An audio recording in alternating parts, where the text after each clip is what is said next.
Morning all. Okay, so you find me on the 16th of December, the week leading up to Christmas in beautiful Somerset. I've come from one of my infamous walk and talks, and we haven't done one for a while, so I thought I just wanted to talk a little bit about Christmas and music to do with Christmas, really, because I know what we all get like, there's all the Whamageddon thing, and who's how the music somehow, for some reason, seems to be a negative. I just don't look at it like that, I mean, I guess I've always loved Christmas. I've always loved Christmas, and it's weirdly, Christmas has always been associated with music for me. I mean, right from a little boy, even from things like, when I used to go to church when I was a little kid, and singing of hymns at school, and doing the school nativity and all the rest of it. All these things kind of go into the banks, into the memory banks, don't they? And become part of your kind of collective memories. And the thing is, even though I'm not a religious guy, you know this, if you've watched my walk and talks before, or anything that, any of my content I've put out on social media, you'll know that I don't have a belief in that way, with organised religions. But, I'd be foolish, and it would be incorrect and wholly actually dishonest if I didn't say that I had a sense of myself and the universe, and a spiritual sort of need within all of that. I just don't like to frame it, I don't want to frame it in the construct of an organised religious thing, and I don't think it's exclusive to those organisations, the sense of human frailty and who we are, and how we accept the universe and our sense of self and who we are and what that means. It's just that I don't think we often think about it in those terms. We go about our lives, daily lives, pretty much intact, affected by the environment and the sort of imperatives of the time that surround us, without really thinking any deeper than that these days, which I think is one of the major things that's kind of missing, has been missing for a long time, in society, in Western society specifically, I would say, because we've become drowned in the concept that, wealth and success is measured by wealth and what stuff that we own, and of course it really isn't. Real success, in my experience, my estimation, is the people that you gather around you, and the love that you give and the love that you receive, and how that then becomes outward, and how you can then take that forward and hopefully do things with that. Because I think if we all feel cared for and cherished and loved, we can pass that forward, and it affects our lives deeply in ways, profound ways, that it's very hard to sum up. I think I started to live my life properly when we started having children. Of course, I met my love of my life, my wife, Kat, and that changed everything. But to kind of have kids together was and is the most extraordinary thing I've ever achieved in my entire life. Now, I don't want to get too sort of sloppy, because that's not the point of this, but I was just pointing out that I guess it's a kind of recognition thing, recognising what is important when you've got enough. And it all plays into for me, the narrative of what music has done for me over my life and continues to do through my life. Getting back to the Christmas theme, yeah, I mean, I can remember very, very vividly being stood on a little stage at Hummonby Primary School, being one of the three kings, dressed in a blue, I think it was a blue cloak that was made out of a velvet curtain that my dear mum had got for me. I seem to remember it was blue. But anyway, and singing the carols and having a lovely time doing that, and the sense of joy that gave everybody. Now, I didn't for 1 second think at the time that it was anything to do with God or anything like that. It was just a really fantastic feeling, And the words meant something really important, somehow. And I think that's sort of grounding. And I'll admit it, you know, singing in the choir at church when I was sort of 10, 11 years old, and things associated with church, you know, definitely kind of gave me a sense of community, I think, you know, and belonging. But it just didn't, you know, I guess the aesthetic of it pleased me more than the actual deep layers of why. But that feeling never left me, and I think it's been a shadow, if you like. It's walked with me all of my life.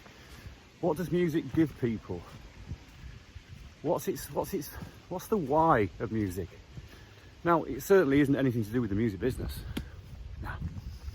The music business is sadly just a corporate business, a corporate place to create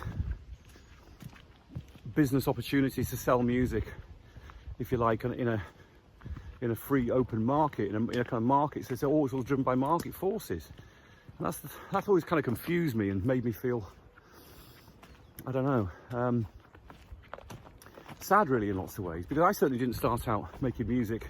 When I first started writing music, I certainly didn't start out that process with the idea that it was going to make me loads of money and I was going to be hugely successful.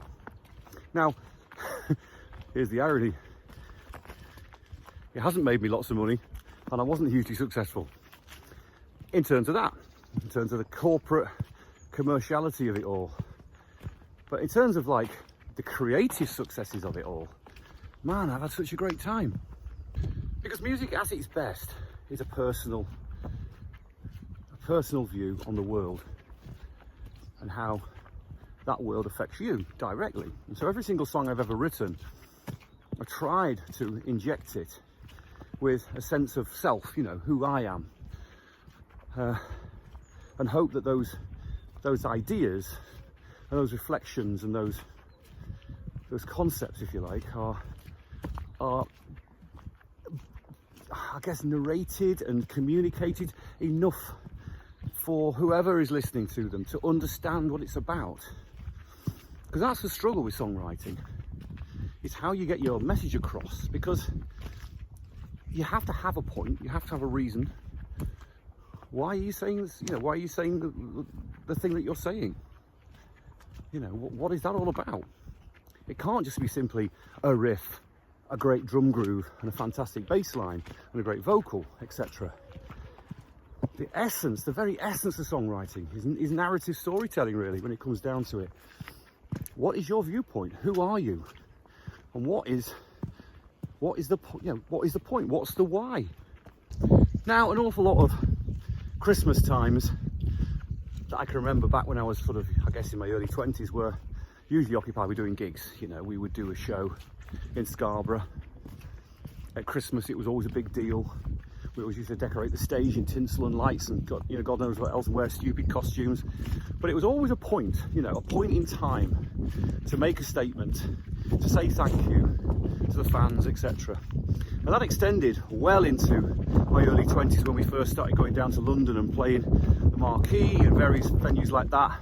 I can remember a number of incidences where we were stuck in the snow and the van broke down, and like my dear dad had to come and get us and tow us back into Scarborough because the van was literally stuck in a snowdrift just outside of Rillington, I think it was, you know, coming back from doing this tremendous gig at the Marquee, I think, you know.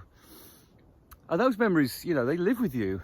Well, they certainly live with me. I don't know about the rest of the guys, but I remember it so distinctly, you know, and it's all part and parcel of it. And what were we doing? We were down there entertaining people with our music. But there's something very special about the fact that it was at Christmas, you know, because everyone's happy, you know, everyone's in that sort of pre-Christmas buzz. Everyone's looking forward to sort of being at home, and it definitely generates a feeling of kind of joy. And I always sort of wonder how we can't maintain that through the rest of the year somehow. Yeah, we say, you know, of course there's a lot of naysayers about Christmas. Oh, it's too commercial, it's this, it's that, you know, I don't like it, you know. And of course I know there are a myriad of reasons why people dislike Christmas. It can be very personal, it could be because of bereavement, it could be because of it reminds you of something awful that happened at Christmas, of course, you know, and often it can be a dreadful period of time for people that have been through those kinds of things. But I would urge anyone who's kind of got that sense of I don't know, sort of sadness about Christmas, really, to try and look a little bit further into it, because it is an opportunity for everybody to down tools, to try and get with the people and gather around the people that you care about, give thanks, give a little gift. It doesn't have to be extravagant. This is the point, isn't it? We don't have to spend thousands of pounds on our children or on each other. It's nothing to do with that. And a small gift, something nice, something that really means something, is far, far more important than some huge commercial statement, you know. Stuff is just stuff. It's just more stuff gathering in a dust in a corner. And I looked at my office this morning, where I do my little studio, where I do my music stuff and all the rest of it, and I've become a bit of a hoarder. I mean, I am a collector. I collect films and I collect books and I collect all sorts of little bits and pieces. But I've started thinking, you know what? I don't need any of this stuff, really. I'm going to keep the special stuff, the stuff that really means something. But I think I'm going to have a clear out, you know. I think it's good to have a clear out. And as I've got older, I sort of realised how important that is, actually. But yeah, try and think. I sort of personally try and think about the Christmas period just as a time to reflect and to look at the good stuff that's happened, and try and learn from the things that have gone wrong, or the things that you're facing in the future. We've all got that. We've all got our crosses to bear. But Christmas is an opportunity to gather yourself together, I think, and enjoy all the trappings. I mean, like I say, because I'm not a religious guy, it's nothing to do with church for me at all. But it doesn't mean to say I can't enjoy it. I'm not allowed to enjoy the sense of what it means. To me, it just means it's the end of the year. It's a seasonal closing, if you like. And people say, yeah, time's just a construct, man. It's just a man-made construct. Yeah, but we have it, don't we? You know, it's here. We do have 24 hours, or what we call 24 hours in the day. The sun does come up and does set, you know. And so with that framework, I'm happy to indulge in the calendar and the clock, and you can mark time with that. You know, there are all sorts of special little moments through the year, aren't there? We know these, you know, Christmas. I mean, some people hate Valentine's Day. Well, I don't hate it. In fact, I really like Valentine's Day. Why not? Why not have a time where you can focus your love on somebody you really care about? It's not an unpleasant thing. You don't have to dig into the sort of horrible nature of the commerciality of it all. Ignore that. Just a nice, kind word's enough.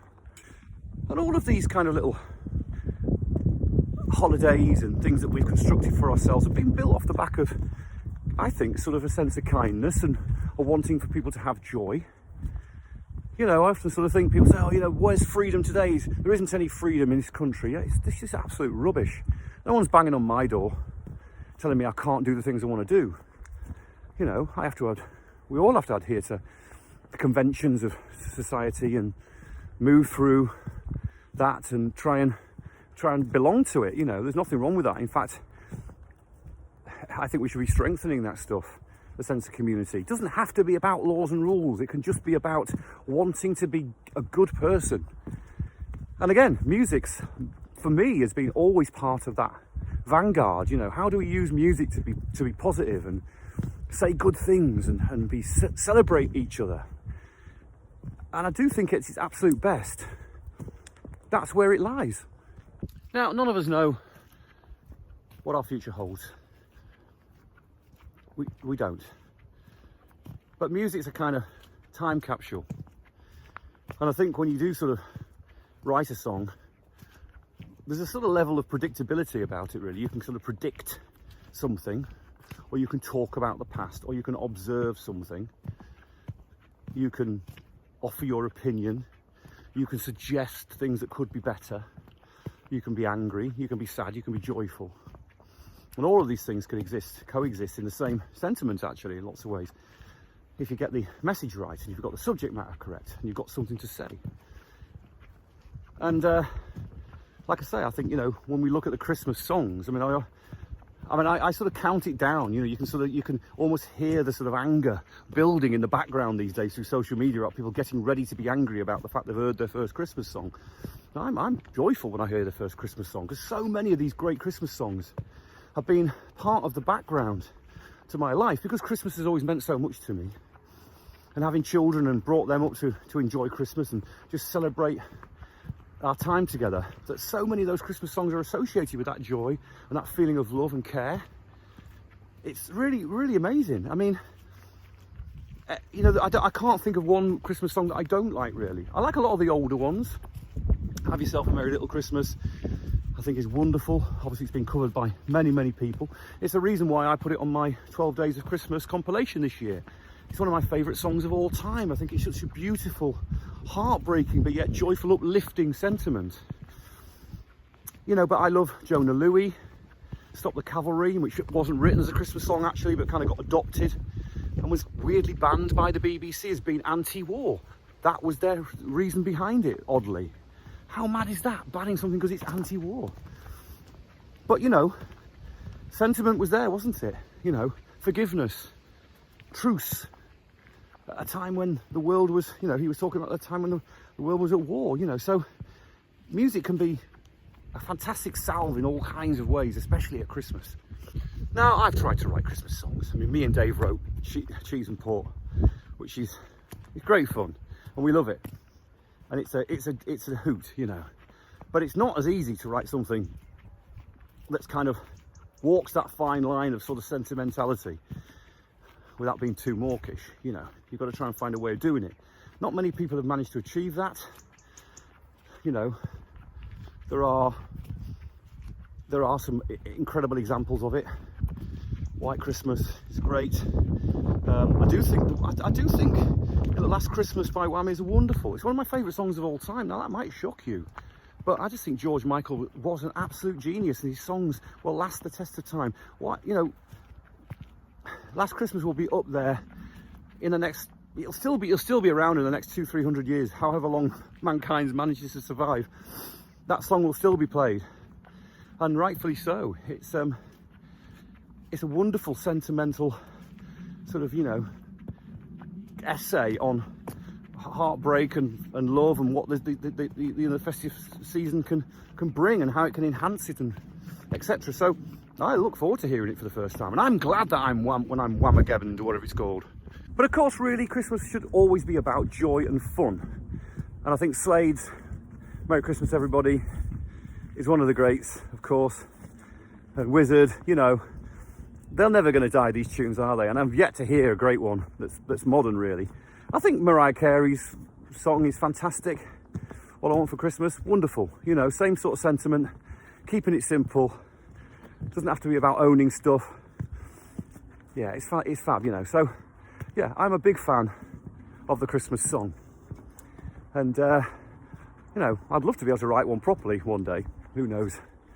In my lifetime, maybe not. But, yeah, listen to it with different ears, that's what I say. Forget about all the stupidity and all the daftness. Just accept it. If you want it to be a kind of commercial disaster Christmas, it will be. But it doesn't have to be, does it? Anyway, I'm coming to the end of my walk, so I think I'll sign off now. Bit of a short one, this one. But yeah, just wanted to say, have a fantastic Christmas and just enjoy it. You don't have to do, like I say, any of the big stuff if you don't want to. Just being with the people you care about, watching a silly Christmas film or a brilliant Christmas film. And by the way, Die Hard is a Christmas film. Eating some chocolate, putting on a few pounds, who gives a toss? You know, how long are we here for? Do we really want to be caring about that stuff, you know? And just, I guess really just reflecting, sitting back, taking a little bit of time to reflect on the nature of it all and wonder what's going to happen next. You know, give thanks for the fact that you're still here, you know, and that you're with the people that you care about in a warm house, hopefully. And think about the future, because actually Christmas is, and building up to the new year is, you know, it's an important time to look at what, like I say, you know, what has gone wrong. Where can I improve? How can I make my life better? How can I make the lives of other people around me better? How can I love myself more? That's a big one, isn't it? How can you learn to love yourself a bit? Because if you don't love yourself, very hard to love other people. Anyway, have a fantastic Christmas. And here's to a fantastic 2026. I know we've got a lot of challenges, but you know what? If we pull together, we'll be okay. Best wishes.